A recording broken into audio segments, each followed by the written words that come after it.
तो मौक़ो हथन मां वञण न ॾिजाए। जेकॾहिं तूं वक़्त ते पहुची वञी हा त आचर ऐं खान जी रहियल कसर पूरी करे छॾी आहे। मूंखे सम्झ में नथो अचे त आचर ऐं खानो जे गोलियुनि मां मिठल खान बची कीअं वियो? मूं तोखे पहिरियों ई चयो हो त आचर ऐं खानू जज़्बात में आहिनि। उन्हनि दुश्मनी जे अंध में अची गोलियुनि जी बरसात शुरू करे ॾिनी। इहो न ॾिठऊं त उन्हनि जी बंदूक मां निकिरंदड़ गोलियूं काॾे पई वञनि। रेसा एॾिन गोलियुनि जी बरसात में सिर्फ़ हिक खे ज़ख्मी करे सघिया। उहे मिठल खान जी गाॾी खे ॾिसी जज़्बात में अची विया। गाॾी खे टारगेट ते पहुचण खां अॻु में ई हुननि फायरिंग शुरू करे ॾिनी। पर पोइ बि बोतार मिठल खान खे ख़त्म करे छॾिना। पर जेकॾहिं आचर ऐं खानू जे पोयां ॻोठाणा ऐं जबार वारा न अचनि हा त? इहो ई त चवां पियो। आचर ऐं खानू जी पुट ख़ाली हुई। जेकॾहिं मुजीब वक़्त ते पहुची वञे हा त जब्बार वारनि खे रस्ते ताईं मोटाए छॾे हा। रेसा इहा पहिरीं ऐं आख़िरी ग़लती थी आहे जो मुजीब वक़्त ते नाहे पहुतो। ऐं मिठल बि इहो पहिरियों ऐं आख़िरी मौक़ो ॾिनो हो हमले करण जो। हाणे अदा अहिड़ो मौक़ो वरी न ॾींदो। मां हुनखे चङी तरह सुञाणा त हू केॾो न चालाक ऐं शातिर माण्हू आहे। मञा थो रेसा, मञा थो त मिठल खान वॾो चालाक माण्हू आहे। हू हाणे कॾहिं पंहिंजे दुश्मन खे साम्हूं वार करण न ॾींदो।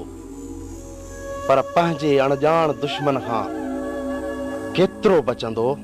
मुजीब मूंखे तो मथां पूरो भरोसो आहे त तूं पंहिंजो कमु करे वेंदे।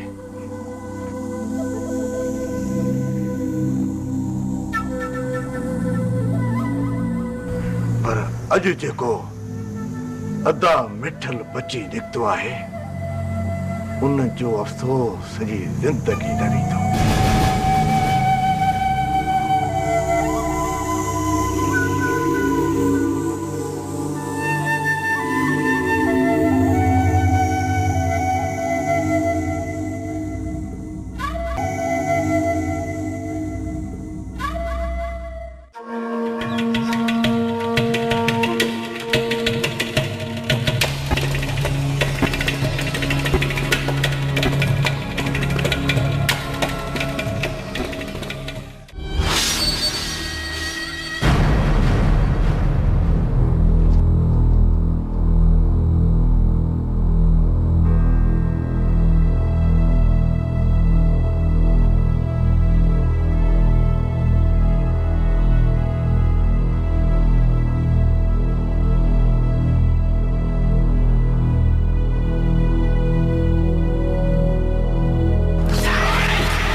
तो ही केड़ा हाल कया है?